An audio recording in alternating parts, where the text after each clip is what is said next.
네, 2강 경험 디자인 의의를 시작하겠습니다. 지난 강의에서 우리는 이탈리아 디자인의 성공 전략 5가지를 살펴봤습니다. 그를 통해서 한 5가지 교훈들을 도출해냈죠. 자, 이러한 부분들이 우리가 앞으로 어떤 디자인과 서비스를 만드는 데 있어서 굉장히 도움이 되겠지만, 사실 이러한 전략과 방법 이전에 우리가 고민해야 되는 가장 궁극적인 질문이 하나 있습니다. 바로 무엇을 어떻게 디자인할 것인가? 어디서부터 디자인을 우리가 디자인해야 되는 영역을 발굴하고 만들어낼 것인가? 라는 가장 궁극적인 질문이 남아있는 거죠. 자, 이러한 질문에 대한 답변으로 역시 이탈리아 디자인 산업의 디자이너의 DNA, 디자이너의 원형이라고 할 수 있는 사람, 바로 레오나르도 다빈치를 통해서 교훈을 얻을 수 있을 것 같습니다. 여러분도 아시다시피 르네상스 시대의 세계적인 정말 희대의 천재 아티스트이자 과학자죠. 예술뿐만이 아니라 과학에서 굉장히 큰 영향을 발휘했는데, 밀라노는 사실 그를 대표하는 도시이자, 물론 그의 이름처럼 그는 빈치에서 태어났지만 사실 밀라노에서 엄청난 후원을 받으면서 많은 발명품들과 작품들을 남겼습니다. 그 중에 하나가 그의 역작이라고 할 수 있는 지금 보시는 이 작품, 울티모 체나콜로, 최후의 만찬이라는 작품이죠. 최후의 만찬, 말 그대로 예수님과 12제자가 마지막 식사를 하는 광경입니다.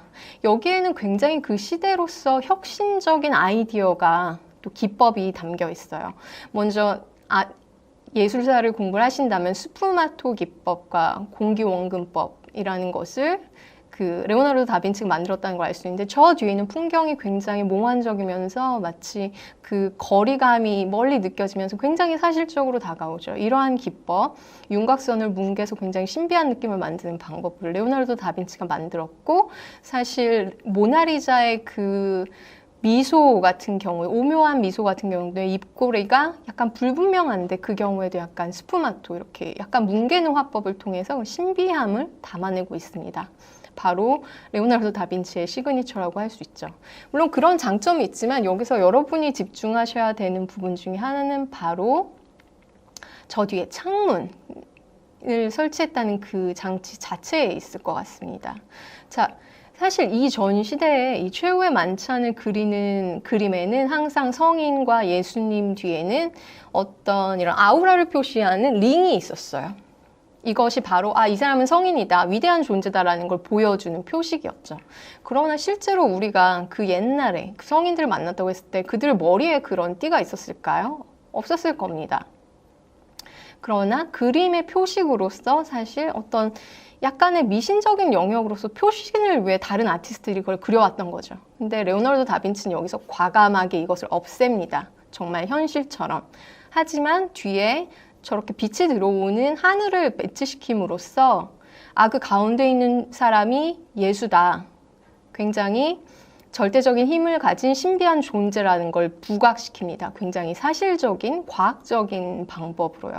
그리고 사실은 어떤 신의 절대성을 얘기할 때 자연을 창조했다라는 메타포를 저 창문으로 설명하고 있는지도 모르겠습니다. 여기서 보면 굉장히 극적인, 예수 뒤에 창을 놓는다, 그 안에서 빛이 쏟아져 들어온다, 마치 후광처럼 이런 장치를 만든 그 자체가 굉장히 과학적이고 굉장히 혁신적인 시도였습니다. 그래서 이 예술 작품에서 우리는 미신을 뛰어넘는 과학, 사실적인 묘사를 찾아볼 수 있죠. 이런 그림 안에서도 어떤 과학, 새로운 혁신을 보여줬던 레오나르도 다빈치는 사실 그의 모든 의식주를 컨트롤하면서 디자인했던 사람이기도 합니다. 여러분들이 굉장히 존경하는 CEO로 꼽는 스티브 잡스 같은 경우에도 그의 시그니처인 블랙 터틀넥과 청바지, 그리고 운동화 같은 의상을 굉장히 고집했듯이 레오나르도 다빈치도 자신의 모든 의식주를 거의 디자인했다고 볼 수 있어요. 그 당시 사람들에 비해 굉장히 좀 짧은 기장으로 옷을 잘라서 걷기 편하게 돌아다녔고, 그리고 음식에 있어서도 사실 큰 관심을 가지면서 20대 때 친구들과 창업을 하기도 했었는데, 사실 그 창업은 결과적으로 망했습니다. 왜냐면 그 당시에 사람들의 입맛에 맞지 않는 굉장히 채식주의적인 식단이었거든요. 결국 망했지만 그러한 그만의 어떤 식이요법 혹은 레시피 덕분인지 그는 그 당시 사람들의 수명의 거의 2배에 달하는 나이를 살았습니다. 약 67세 정도 나이를 살았는데 사실 그 당시에 있는 수명이 전쟁으로 인해서 많이 깎인 부분도 있지만 그럼에도 불구하고 살아있는 사람들 중에서도 건강을 오래 유지했는데 그런 데에는 그가 식문화, 자신의 식생활을 통제했기 때문이라는 얘기도 있습니다. 그리고 여러분들이 식탁에서 볼 수 있는 냅킨, 또 사실은 레오나르도 다빈치가 그 당시에 식사를 하는 사람들의 모습이 우아하지 않다고 생각해서 천을 잘라서 놓았다. 이 여기서 유래됐다는 설이 있고요.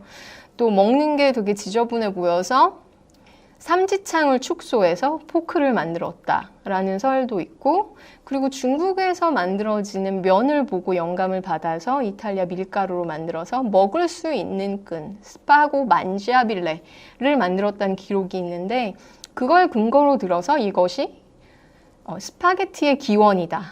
레오나르도 다빈치가 스파게티도 디자인했다. 이런 설이 있습니다. 사실 이렇게 그는 눈에 보이는 모든 것들, 자기 눈에서 관찰할 수 있는 모든 의식주를 디자인한 사람이었어요.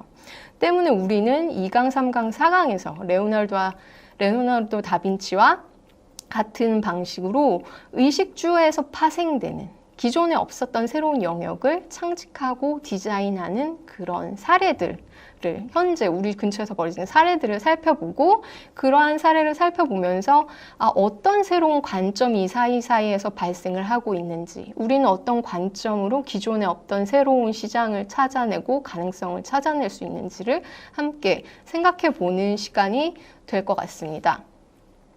그러면 먼저 그 첫 시간으로 오늘 우리가 볼 것은 바로 우리가 입는 것과 관련된 문화입니다.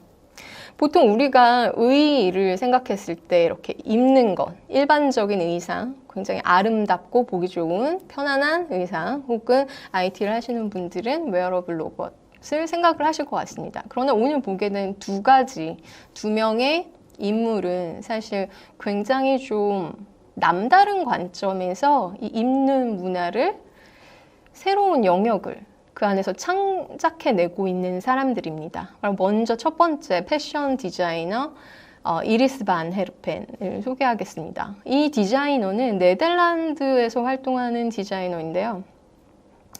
사실 원래 어린 시절에 무용에 굉장히 심취해 있었습니다. 그러다 패션 디자인을 공부하게 됐고 종스트라라는 이런 공예적인 설치 작업을 하는 아티스트와 알렉산더 맥퀸이랑 굉장히 천재적이면서 독창적인 영국 디자이너 밑에서 잠시 커리어를 쌓았고 그리고 그녀의 브랜드를 런칭합니다.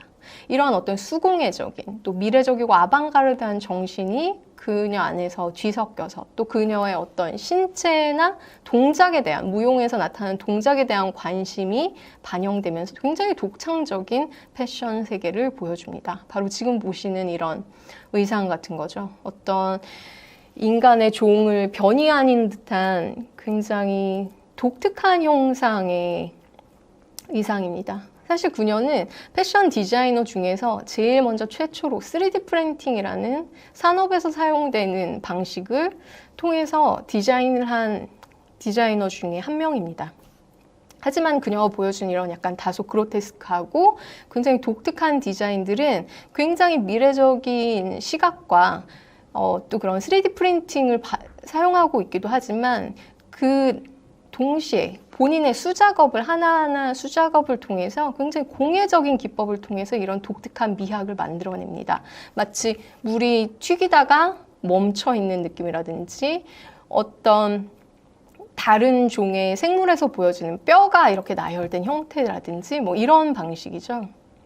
지금 보시는 이런 의상 같은 경우에는 사실 우리가 일반적으로 입기는 좀 힘든 스타일입니다. 그러나 어떤 미래적인 의상에 대한 입는 것의 형태에 대한 새로운 가능성을 탐구하고 있죠. 그래서 사실은 지금은 굉장히 혁신적이고 본인만의 아이덴티티를 표현하려고 하는 뮤지션들, 아티스트들, 예를 들면 뭐 비욘세, 뭐 레이디 가가, 비옥 같은 경우에 이런 의상들을 소화해내기도 했고요.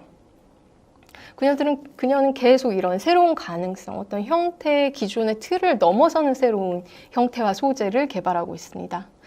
본인이 가지고 있는 이런 무용에서 사람들이 움직이면서 만들어내는 동작, 입체적인 그런 형태에 굉장히 관심을 많이 가지게 되면서 이러한 작업을 하게 되었고, 최근에서는 이제 현대 무용에 있어서 이제 그녀가 아트 디렉터로서 이제 공간 디자인과 의상 디자인에 참여하는 등 기존에 있는 패션 디자이너와는 좀 더 다른 영역에서 본인의 영역을 창직해내고 있습니다. 그리고 두 번째, 또 다른 아티스트는 바디 아키텍트, 신체 건축가라고 본인을 소개하는 루시 맥레라는 영국에서 활동하는 디자이너입니다. 그녀도 굉장히 재밌게도 이리스 반 헤르펜과 마찬가지로 무용, 특히 6살 때부터 시작한 발레에 굉장히 심취해 있었습니다. 그런 그녀가 대학교 때 인테리어 디자인을 공부하게 되면서 신체에 대한 관심, 그리고 건축에 대한 관심을 결합하면서 새로운 작업들을 시도했고, 그 결과 스스로 바디 아키텍트라는 신체 건축가라는 직업을 창직해내고 본인의 작업을 그렇게 설명을 하죠. 사실 디자이너라기보다는 좀 더 아티스트적인 관점, 좀 더 미래적이고 컨셉추얼한 관점에서 활약하는 아티스트라고 볼 수 있습니다. 신체 건축가라는 게 사실 별로 와닿지 않죠. 아마 그녀의 작업들을 보면 조금 이해가 될 것 같습니다. 지금 보시는 어떤 픽셀화된 이미지를 보면 기존에 우리가 신체에서 떠올리는 이미지를 벗어난 어떤 미래적이면서도 변이하는 그런 모습을 표현하죠. 그녀는 이러한 작업들을 퍼포먼스, 영상, 그리고 어떤 설치 등을 통해서 계속 지속적으로 보여주고 있습니다. 또 다른 재미있는 작업 중에 하나는 먹는 향수 스왈로브 퍼퓸이라는 프로젝트입니다. 자, 이 영상에서 보면은 향수, 우리가 몸에다가 뿌려서 입히는 향수와는 또 다른 개념의 향수가 등장을 합니다. 이름 그대로 먹는 향수인데요. 향수를 어떤 알약처럼 만든 것을 먹어서 우리의 신체가 그 향을 분출해내는, 신체가 어떤 필터가 되는 이러한 개념을 보여주고 있는 시각적인 작업이죠. 사실 그녀의 작업들은 조금 낯설기도 하고 굉장히 불편해하는 사람들도 굉장히 많은데, 그녀는 자기의 작업의 의의를 이렇게 말합니다. 언젠가 우리에게 다가오는 어쩌면 불편하고 낯선 미래를 조금 앞당겨 보여줌으로써 그 미래에 대한 생각을 사람들이 받아들일 수 있게 하는 작업이 본인의 작업이라고요. 그러한 관점에서 그녀의 작업은 의미를 볼 수 있을 것 같습니다. 그리고 우리가 기존의 어떤 신체를 통해서 기존에 없었던 새로운 디자인 영역들이 탄생할 수 있다는 것을 그녀는 이제 가능성으로 컨셉적으로 보여주고 있죠.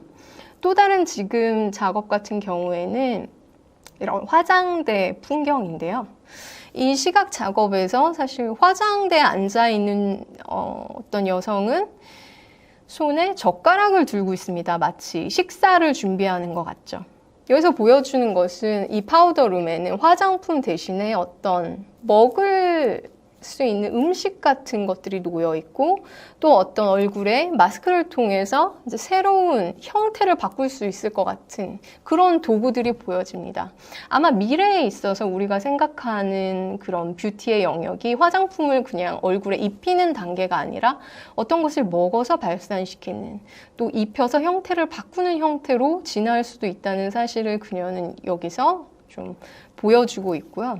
사실 지금 스타트업, 특히 K-뷰티에 있어서 최근 들어 이제 화장품을 넘어서 이너뷰티 상품들에 계속 초점이 맞춰지고 있는데, 이 시장이 굉장히 커지고 있는데, 그런 이너뷰티의 그 다음 단계로서, 이너뷰티의 좀 더 진화된 단계로서 새로운 기술이 접목될 때 어쩌면 우리의 나중에 화장대는 이와 유사한 어떤 형태, 어떤 개념의 제품이 등장할지도 모르는 일인 것 같습니다.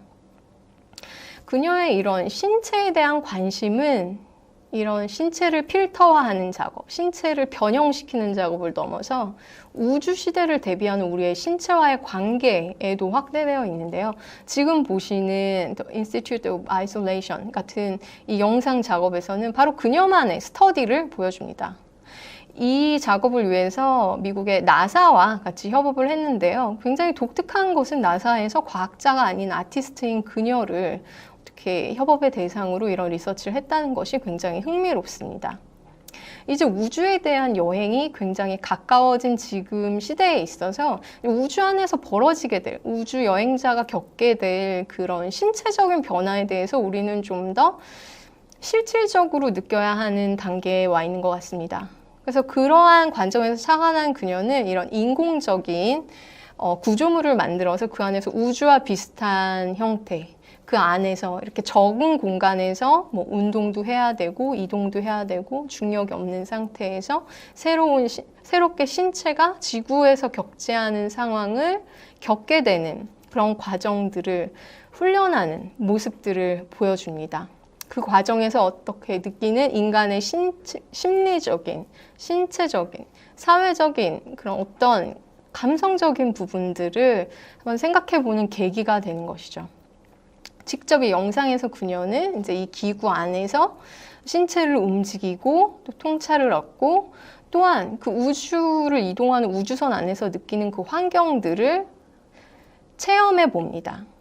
그래서 이렇게 또 우주에서는 또 소음에 대한 환경도, 소리에 대한 환경도 지금 우리가 예측하지 못하는 그런 환경에 장기간 노출되게 되는데 굉장히 무음적인 상황, 낯선 음향들 사이에서 인간이 어떻게 반응하는지, 이 안에서의 고립감을 어떻게 해소하는 것이 좋을지, 이런 통찰력을 얻는 과정으로서 실제로 이런 모형을, 인공물을 만들고 그 안에서 체험하는 과정을 거치는 것이죠.